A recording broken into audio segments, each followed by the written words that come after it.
You ever sit down to work on your dreams, goals, passion project, whatever cool name you've given the thing you still haven't started, and then suddenly find yourself watching a 20-minute documentary on how bread is made in medieval France? No? Just me? Okay, well, welcome to my brain. Let me paint you a picture. I woke up one morning, full of ambition. I mean fire. I said, today, I'm going to change my life. I was serious. I made coffee like I was starring in my own productivity vlog. I opened my laptop with purpose, cracked my knuckles like a keyboard warrior, and said, let's get it. And then I saw the notification. New episode uploaded. Oh no. One tiny click. Just a tiny one. A little treat.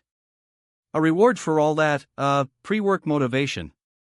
45 minutes later I'm deep in a YouTube rabbit hole about a squirrel who does parkour.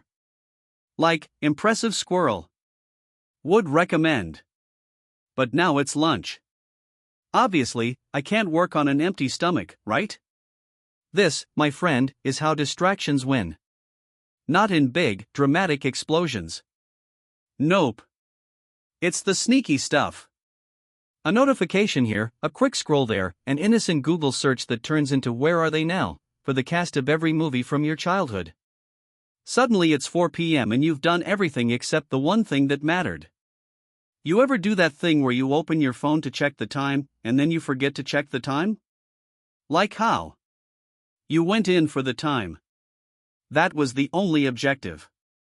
Now you're on Instagram looking at a stranger's vacation photos thinking, wow, I should travel more, when your unfinished to-do list is literally blinking at you like, hello? Is this thing on? Let's be real, distractions today are not weak. They are built like professional UFC fighters with glitter. They're fun, addictive, and always dressed better than your goals. It's not a fair fight. But here's the wild part, it's not just about being lazy. Half the time we distract ourselves because doing the real work is scary. Facing your why means facing the pressure. The fear. The possibility that you might fail. So instead, you scroll. Because scrolling doesn't judge you. Scrolling doesn't require courage. It just needs thumbs. But let me tell you, your why isn't going anywhere. It's sitting quietly behind all that noise, waiting for you to shut the door, look it in the eye, and say, okay. I'm ready now. And that's what I started doing. I said, self, enough is enough. No more starting my day by opening 5 apps before I even brush my teeth. No more pretending I'm researching when I'm really just watching a motivational video about success, while lying in bed, in a hoodie that smells like despair. So I made a change. Nothing crazy. Just small, embarrassing things like putting my phone in another room, setting one-timer task sprints, and rewarding myself with a cookie if I finish something. Because apparently, I'm part human, part golden retriever. Cookies work. I also started asking myself this one question whenever I caught myself drifting. Is this helping my future self or just entertaining my current one? 9 times out of 10, the answer was entertaining. Which is great, if you're a full-time jester. But I'm not. I'm a person with dreams, goals, and a ridiculous amount of potential buried under 80 tabs. And here's what's hilarious, once I started staying consistent with these little focus tricks, I realized something weird, I was capable all along. Like, I wasn't actually bad at focus. I was just letting myself off the hook every time something easier came along. The moment I proved to myself that I could actually finish things, something shifted. I started to trust myself. That's a game changer. Now, don't get me wrong, I still get distracted. I still lose full afternoons to organizing my desktop icons like it's an Olympic sport. But the difference is, I catch it faster. I course correct. I ask myself, why did you start this in the first place?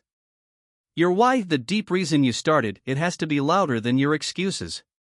It has to hit harder than your Netflix suggestions. Otherwise, you'll keep trading progress for comfort.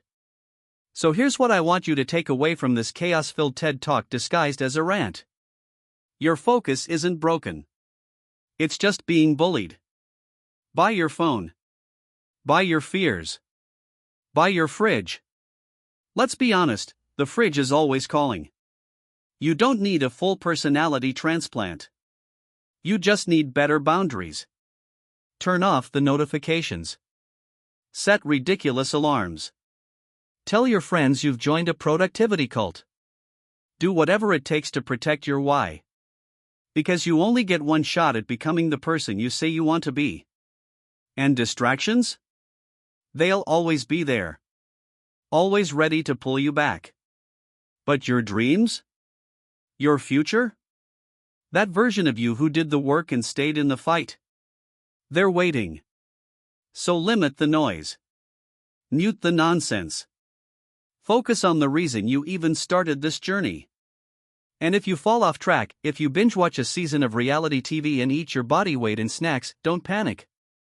Just laugh, reset, and get back on the horse. Or the hamster wheel. Whichever you're on. The point is, start again. You're not a failure, you're a masterpiece in progress. Now go. Do one thing today that your future self will high-five you for.